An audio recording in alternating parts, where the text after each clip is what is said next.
되시기를 축복합니다. 네, 넘기겠습니다.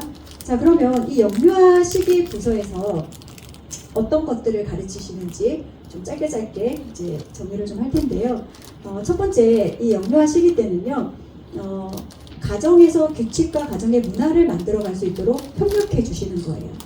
이제 저희 부서가 영유아 시기 때 저는 이제 대형교회를 섬기고 있었고, 영유아 시기 부서임에도 불구하고 2부, 3부, 4부가 있었어요. 워낙 큰 교회였고, 이제 저희는 가장 모이지 않는 2부를 제가 맡고 있었습니다. 왜냐면 9시 예배인데 그 빠른 예배를 엄마들이 잘 안 드리러 오죠. 11시 예배나 그 다음 1시 예배를 제일 많이 드리러 왔었는데 저희가 1년이라는 시간 동안 저희 부서가 다른 부서를 이겨내는 일들이 있었어요. 이제 그게 뭐였냐면 부모 교육을 하기 시작했었고, 이제 부서마다 조금씩, 물론 전체 통괄적인 그 교회 학교의 원칙과 방식은 같지만 부서를 운영하는 건 각 교회 학교에게 주어져 있었기 때문에, 그럼 우리는 이 오는 아이들과 엄마들을 어떻게 교육할까? 그래서 포커스를 전도사님도 엄마들과 아이들이 같이 예배드리는, 특히 영유아 부서는요, 아이들에 맞는 설교를 하지 않았어요. 부모님에게 맞는 설교를 한 거였어요. 부모님의 아이들은 5분 짧은 설교, 아이들 맞는 설교라고 나머지는 부모 교육에 관련된 설교를 하셨어요. 그 다음에 선생님들도 끊임없이 부모님들과 소통하면서 어떻게 자녀를 양육할 것인가. 그리고 이제 암송을 하는 것도 말씀을 읽고 암송을 하잖아요. 영유아부서 아이들은 부모가 하지 않으면 아이들은 못합니다. 제가 제일 안타까웠던 것 중에 하나가 뭐냐면, 아이들에게 교회학교에서 이제 주보를 넣어주기 위해서 교회학교 가방을 딱 열면 3, 4주치의 주보가 쓰레기처럼 굴러다녀요. 열어보면 지난주 주보, 그 지난주 주보 다 있는 거예요. 이런 분들은 어때요? 교회 학교에 관심이 없는 분들이에요. 집중 공략을 하셔야 됩니다. 왜? 교회와 연관되지 않으면 그냥. 그런데 우리는 어때요? 학교에서 받아오는 정보지는 어떻습니까? 쫙쫙 펴가면서 형광펜 빨간 줄 쳐가면서 옆에다 따박따박 붙여놓잖아요. 냉장고 옆에. 그러면 이 문화가 바뀌어야죠. 내 아이가 교회에서 어떤 말씀을 듣고 있고 어떤 걸 암송하고 있고 관심을 가질 수 있도록 그것을 부모에게 전향을 해야 되는 거예요. 그래서 저희는 숙제가 부모님들께 내드리는 숙제였어요. 자, 암송을 할 때도요, 힘들게 암송해오세요 하지 않았어요. 자, 아침에 일어나면 아이에게 들려주세요. 저희가 이제 말씀판을 만들어 드렸고 스티커를 딱딱 붙이게 해서 아침에 일어나면 들려주세요. 아이가 어린이집 가기 전에 들려주세요. 갔다 오면 들려주세요. 자기 전에 들려주세요. 4번 다 하셨다면 스티커 붙여주세요. 그렇게 해서 일주일, 한 달을 모아오면요, 요즘 애기 엄마들은요, 예전에 우리 왜 교회 학교에서 선물 받아오면 1,000원짜리, 2,000원짜리 이런 거 나눠줬잖아요. 근데 엄마들이 싫어해요. 이제 전주는 좀 어떤지 모르겠습니다만 서울은요, 엄마들이 유기농 먹이고 좋은 것, 아이 한두 명 키우면서 좋은 것 하시는 엄마들이 교회 학교에서 나눠주시는 불량식품 과자 같은 거 좋아하지 않습니다. 그래서 저희는 짧고 굵게 가자. 한 번에 선물을 하더라도 좋은 걸로 간다. 그래서 한 달에 한 번씩 어른 아기 수저 세트, 그런 거 비싸거든요. 한 2만 원 돈 해요. 그런데 그런 선물을 걸었어요. 엄마와 아기와 함께하는 앞치마 세트, 이런 거 되게 좋아하시거든요. 저희가 제작하고 그렇게 했던 이유는 하나를 하더라도 뭔가 목표를 가지고 갈 수 있는 좋은 선물을 하자였어요.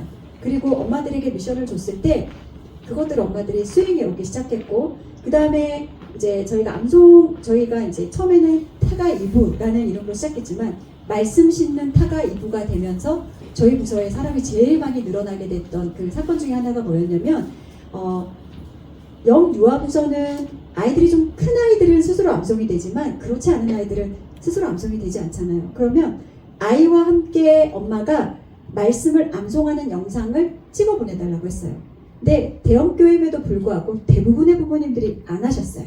그래서 그러면 교사의 요리가 고만한 또래 아이를 두신 분들이, 이제 제가 영유아부서 교사를 했던 이유도 제 아이를 데리고서 부서를 섬길 수 있었기 때문에 그 부서를 했었는데, 그럼 우리 아이들 거부터 해서 우리가 시작해보자.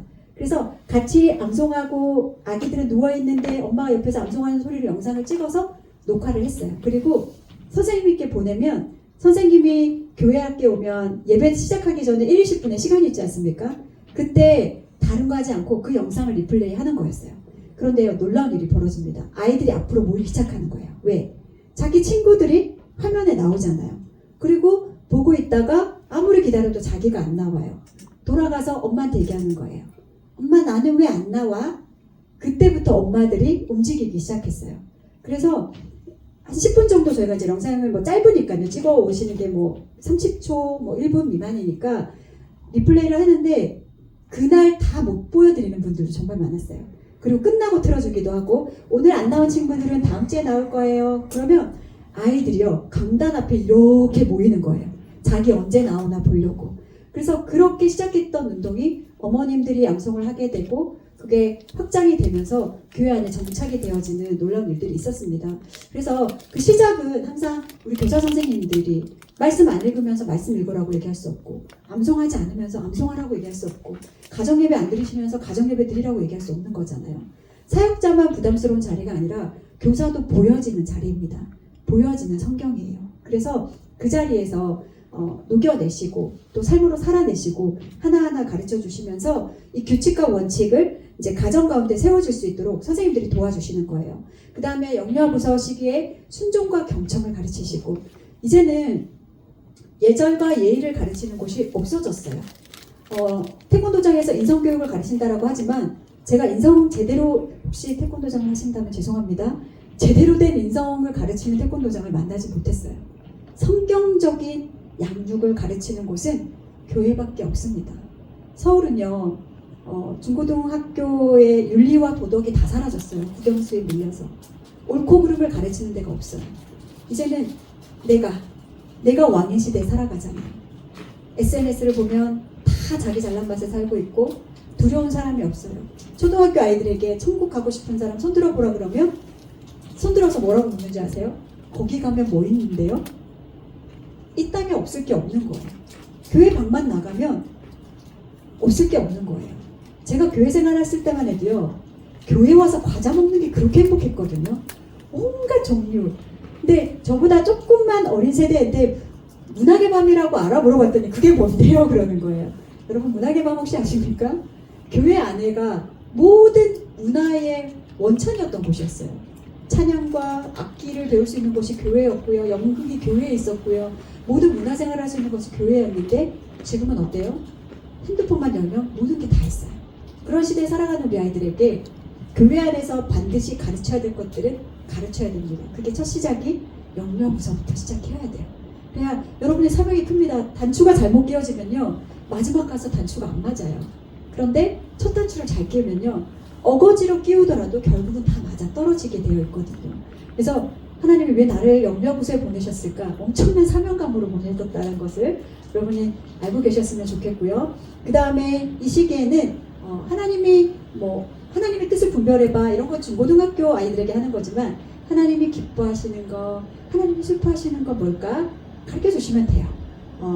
때 부리고 고집 피울 때도 뭐 하나님이 기뻐하실까, 하나님 슬퍼하실까 스스로 생각할 수 있도록 가르쳐 주시고 또 무엇보다 존댓말을 꼭 가르쳐 주셨으면 좋겠어요. 이 존댓말은요, 물론 이제 성경에서 어른을 공경하라는 것에 뭐 존댓말을 하여라 이런 건 없지만 그 사람을 존경하는지 안 하는지는 언어에 있어요. 언어를 들어보면 알 수 있잖아요. 근데 요즘 젊은 엄마들이 아이를 키울 때 보면 거꾸로 되어 있는 경우가 정말 많거든요. 우리 친구 밥 먹을까요? 싫어! 안 먹어! 넌 안 먹어! 오히려 아이가 엄마에게 반말 찍찍하고 욕하고 엄마는 계속 빌빌 길면서 아이를 이렇게 성경적이지 않아요. 네, 부모를 공경하는 거, 선생님을 공경하는 거. 그래서 아이가 선생님에게도 반말하고 할 때 언어를 교정시켜 주셔야 돼요. 근데 이 존댓말은요, 언어의 활용성뿐만 아니라 많은 일반적인 도서에서도 이것이 아이들의 인성과 아이들의 사회성과 아이들 여러 가지들을 어떻게 발달시키는지에 대한 그런 학문적인 효과로도 정말 많이 나와 있습니다. 근데 그걸 떠나서라도 어른을 공경하고 샘머리 앞에 일어나고 왕을 존대하고 성경에 나와 있는 대로 우리는 아이들에게 가르쳐야 될 사명이 우리 가운데 있는 거예요. 그 다음에 이제 영유아 시기는 자아가 폭발하는 시기죠. 이제 그러다 보니 안 할 거야, 내가 할 거야, 싫어. 이제 이런 게 작동하는 시기일 때 어떻게 정중하고 또 어떻게 정중하게 부모님이나 아니면 교사 선생님한테 대하는지에 대해서도 하나하나 가르쳐 주셔야 돼요. 그래서 여러분 한번 시험해 보세요. 요즘 아이들은요 반어법이 안 먹혀요. 반어법이. 제가 자랄 때만 해도 엄마가 공부하지 마! 됐어. 하지마. 아무것도 하지마. 그러면 이 말은 뭐예요? 공부하라는 말이잖아요. 근데 저희 아이들한테도 실험해봤거든요. 됐어. 공부하지마. 아싸! 할렐루야! 이러고 돌아서요. 이 말이 진짜 무슨 말인지 모르니? 엄마 공부하지 말라고 하셨잖아요. 액면 그대로 받아들여요. 그래서 요즘 아이들은요, 반어법 절대 안 통합니다. 직설 화법을 쓰셔야 돼요. 맞으면 맞다, 틀리면 틀리다, 애매한 답을 가지고 스스로 생각하는 건 절대 안 되는 뇌로 바뀌어가고 있어요. 그래서 중고등부 아이들에게 생각해보자, 이 말이 제일 고통스러운 말인 거 아시죠? 절대 생각하지 못해요.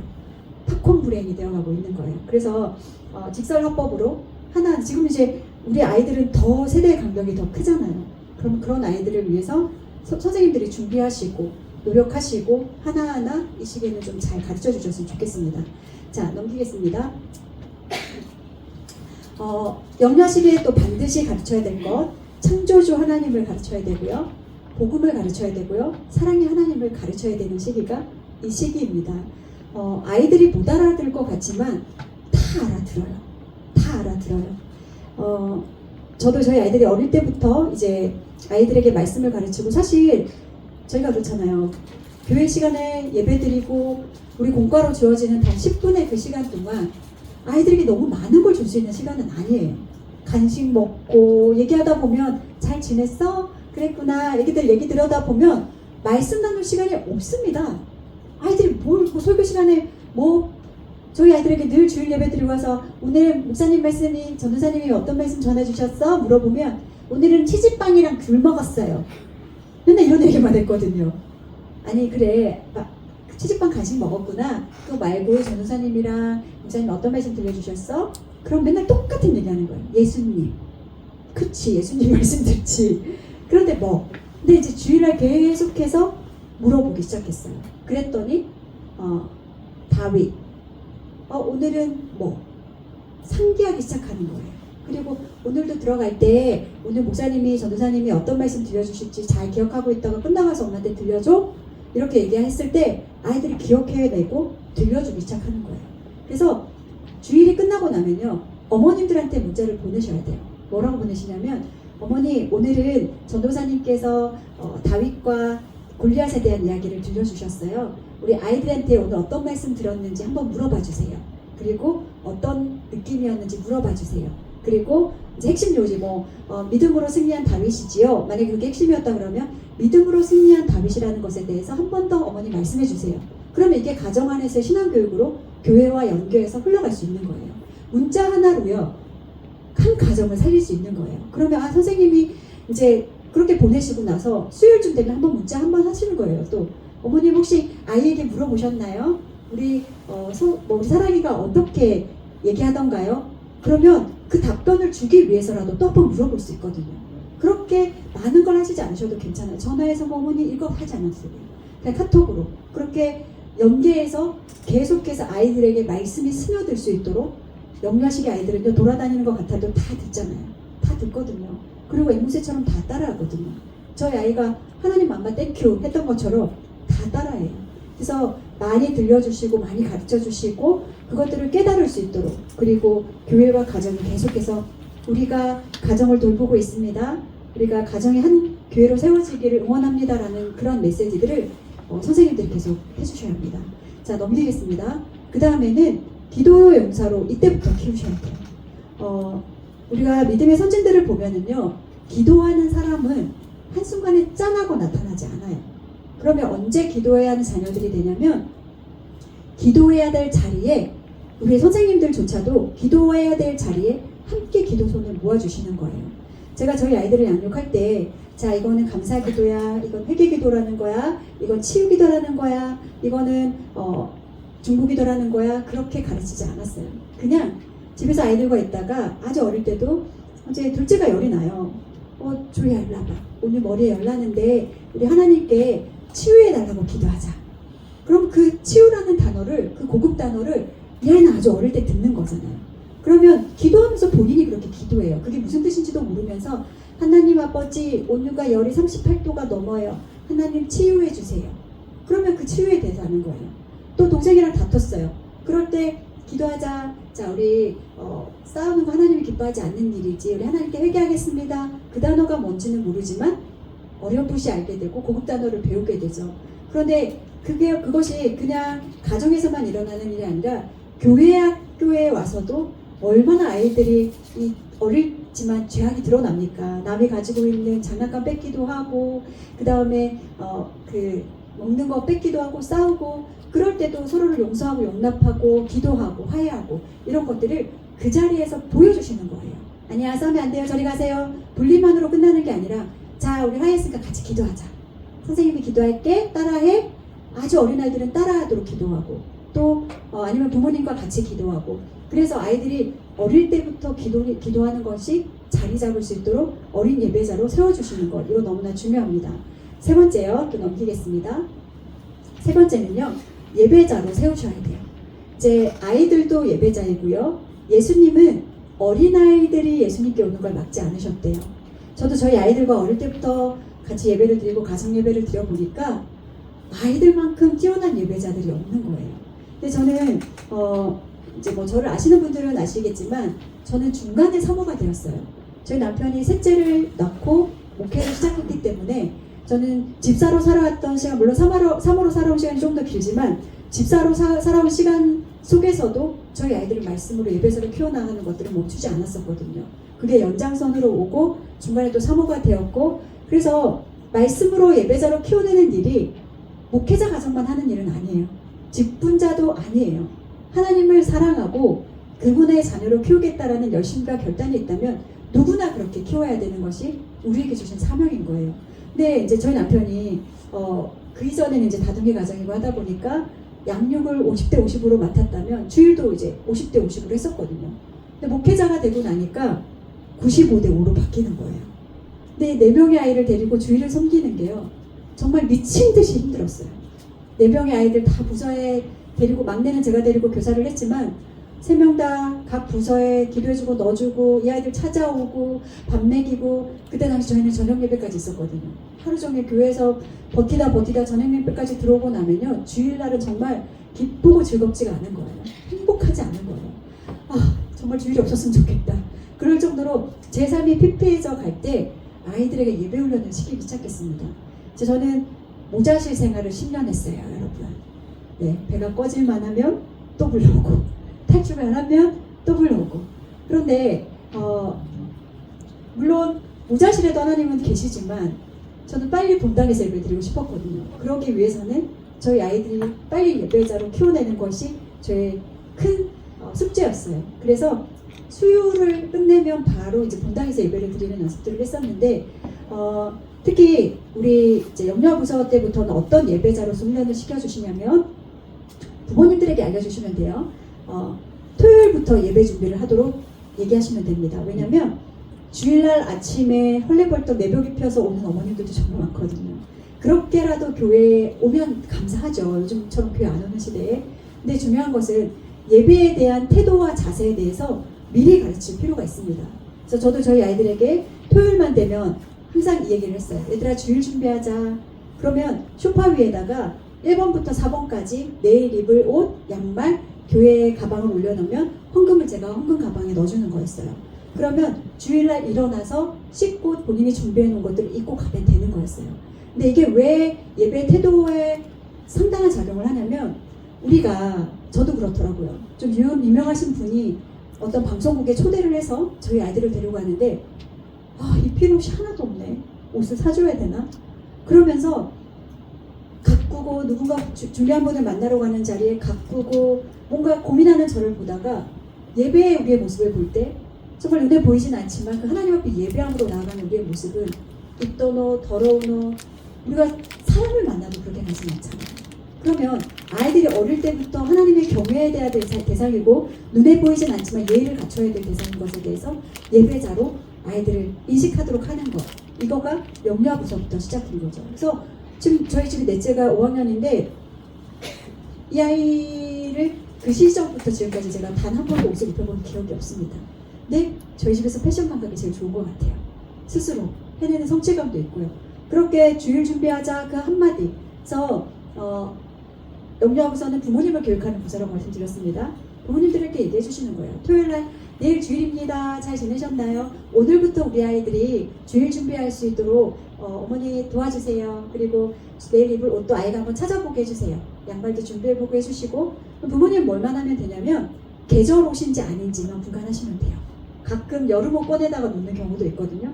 이건 추워서 안 돼. 이런 것만 얘기해 주시면 되죠. 더러운 옷만 아니면. 그래서 스스로 예배를 준비할 수 있도록 도와주시고, 그 다음에 교회 와서도 이제 저희 부서가 이렇게 이제 조금 또 이렇게 활발하게 부흥되었던 것 중에 하나가 뭐냐면 예배에 올 때 장난감 금지령을 내렸어요. 그게 뭐였냐면 아이들이 영영사 아이들은 올 때 간식 봉지 하나씩 들고 오고 장난감 하나씩은 가지고 옵니다. 근데 그게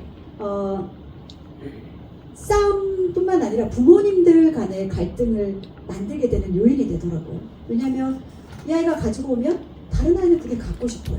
근데 이 아이는 빌려주고 싶지 않아요. 그러면 싸움이 되고 양보해라 안 된다 이러다가 울고불고 난리가 나고 예배가 방해가 되고 이런 일들이 다반사가 일어나면서 이제 어머님들을 교육하기 시작했어요. 여름 성경학교 때 우리 교회 학교에서는 개인적인 간식은 가져오지 않습니다. 개인적인 장난감 가져오지 않습니다. 어머니들 지켜주세요. 아이들이 예배자가 될 수 있도록 도와주세요. 이런 슬로건을 가지고 해나갔을 때 어머님들이 약속을 지켜주셨고 불필요한 갈등 사항들을 줄일 수가 있는 거예요.